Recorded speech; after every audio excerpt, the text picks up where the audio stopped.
Hello everyone and welcome back to another Minecraft Ideas.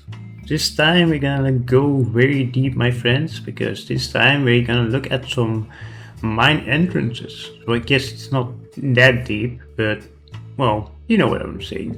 So anyway, first things first, let's do a more complex one. This Mineshaft entrance is one of the great dwarfs, I would say. It's a very grand entrance, which really indicates that this is indeed a Mineshaft entrance. Well, of course, right now it's blocked off because it's too dangerous to go in, but you could like open that one up and make it like very long and very deep, and well, it would work just great.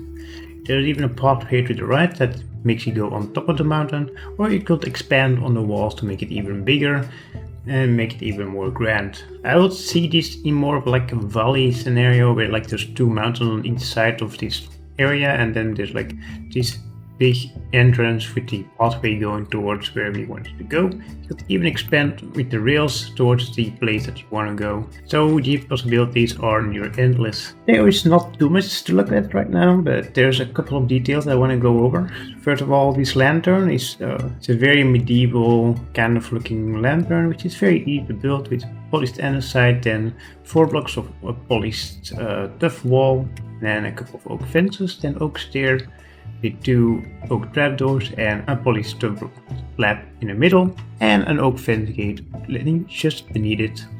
Then a chain connecting towards any light source block. This time I'm using an ochre frost light. I didn't know it's what's called an ochre frost light. Oh, that's the first. But you could use glowstone. Yes. You could use glowstone instead if that's easier to get, which it absolutely is, and then another trapdoor beneath it, and that should be enough for your lantern. And right next to it there's some kind of signpost where you maybe have like a picture of the mine itself, and then some signs telling you to get out because there's weird mushrooms and dangerous bats ahead. So just warning maybe some trespassers or some civilians that are just coming by that this is not a place you want to be at right now. And on the side you got your stuff for the mines. You could lead the rail as well towards the mine itself, and you can boost this furnace up so you all just will follow you, so you got enough inventory space down in the mine. And this is maybe a little bit of your hole over here. The wall itself is mostly tough and stone combined, also some mossy stone, and vines dropping off for some more lushness, and also to indicate this place has been here for a very long time. Same thing with the hanging roots on top and the sandstone going all around. And looking at this bad boy at night, you'll notice that it is a very dark place, other than the street lantern, which is just barely lighting up the pathway. It's also not somewhere where you want to be at night, so it's okay that this place is pretty dark. Then next up is a lot simpler. This is one of the 2 mine entrances which are very survival friendly and also very quick to make. Maybe you want to have a mine but you don't want it to be an eyesore, or you don't really want it to be that obvious. Then you could do something like this. You probably notice where the mine is just because of the redstone lamp over there. Maybe that's not the best idea to have like redstone lighting up behind it. But if it wasn't there and it was very dark, then the glow berries would absolutely block the way and also kinda hide it from your friends, so they don't know where it is. So the build itself is pretty simple. The mountain is just a standard mountain, but I used some moss blocks and some bone meal to spread out the moss. And inside the mine, well, it's very cozy, it's very kind of pretty as well. With all the amethyst buds, the blackstone, no, it's not blackstone, it's basalt. With the basalt, with the calcite, and oh yeah, amethyst, of course. How you can achieve this build quite easily in survival is all you gotta do is find an amethyst bud, grind out the materials from it, like destroy the entire bud, and then decorate your cave with them. Of course, I only have like 1 chunk to work with, but if this was your mine, you could expand on it, make it even go in deeper or make it longer, and just keep on expanding it with the calcite, smooth basalt, and the amethyst. But yeah, it's a very simple design. There's not really too much going on yet, but it's something you make very quickly, and that's Probably also what you want to do if you go in mining but don't want to make it too ugly. You want to have something that you can put down very easily, doesn't take too much time, so you can just keep on going in your survival world. Then at night this place is a little bit lit up, but that absolutely fixes itself if you don't use any redstone or glowberries. Oh, you can use glowberry, but you gotta make sure that there's no berries on them, which might be a little bit hard to maintain. But if you really want it to be like closed off, then just remove the glowberries. But this can also be in your favor, because, well, now at least you will know where it is, because when in the dark you can actually see where your entrance is because it's lit up. Then let's go back to another more complex one. I mean, I get it's complex, but not that complex. This beautiful industrial tool over here is something I kind of learned from someone else. I'll put down the picture from who it is to give him a little bit of credit, because I absolutely love this style as well, like the black with the orange. It's actually beautiful. It's very industrial looking, and I think it was like the perfect location to put it, because this looks like it's made to haul all of your blocks from down here all the way to the top over here and put it over there on that, like on the rack over here with all of your coal and maybe diamonds, and it's like more of a stockage, you know. So yeah, so the right is the machine that picks everything up, and it puts in the storage here on the left, which you can also access from over here. You can go up, and there you go. Then you can like mine or place stuff and go back down here. It's also very easy to make.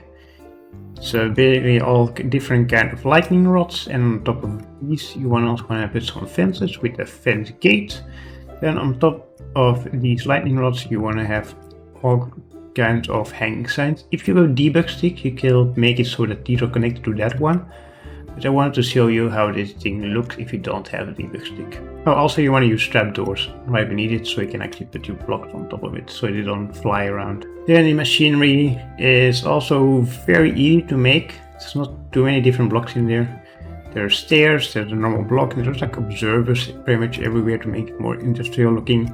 Just take a closer look on how this thing is built, and you'll quickly notice how easy it is to make. Just know that you don't need a block of netherite, you can just do any other block, maybe some basalt or whatever, and it would work just as fine. Let's get deeper into the build, because this build actually goes down before it goes inside of the mineshaft. So we have a beautiful pathway over here. Well, beautiful is... well, it's kind of hanging on. And it's very clear that this pathway has just been built here very quickly, just so there is a pathway. Notice that's not something that they want to have there permanently for now. Maybe they want to like make it even deeper, or maybe they want to remove it eventually. And so yeah, its sole purpose is to be a temporary pathway, and that's why it looks so broken-ish, I guess.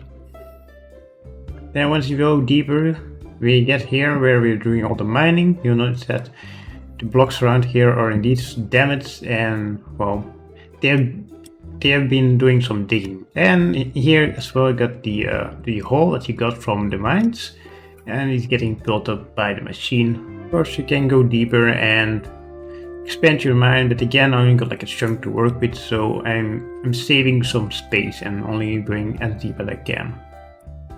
But yeah, it's very simple design down here, but it looks pretty nice. And again, this is not meant to be a place where you go at night, because these are very dangerous places. Mines are not safe places, so it's not somewhere where you want to be when it's night. But let's say someone is still down there at night, then at least he has some light with all the lanterns that are placed here and there. But it's not overly lit up, as it's not meant to be used when it's dark. Then last but not least, this is the second survival friendly mineshaft build that I mentioned before.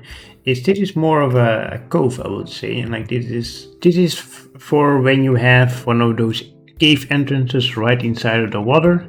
You could build like a little mineshaft thing around it and lit it up a little bit like this, and also destroy some parts of the cave and replace it with maybe some moss and some cobblestone, some stairs, and maybe I have some deep slate in there as well.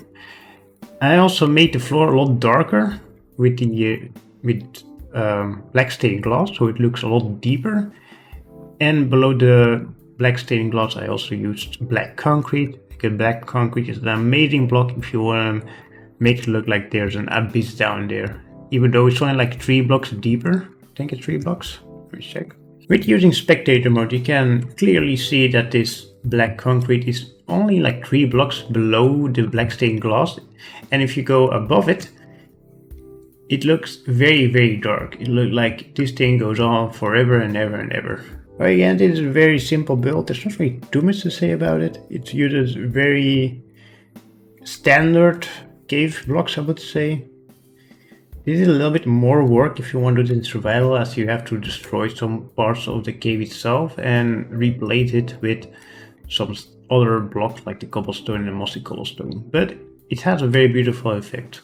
Now looking at this at night, you'll notice that the lantern there gives you a lot of light actually, but that doesn't really matter whether it's night or not, because in a cave it's always very dark. Without lanterns it would be dark in there no matter what time of the day it is. So yeah, you want the lanterns to be there just so you can actually travel through the cave even at day and also at night, so it doesn't really matter.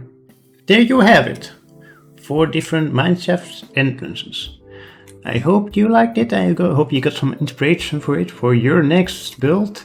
And I'll see you guys in the next one. Goodbye.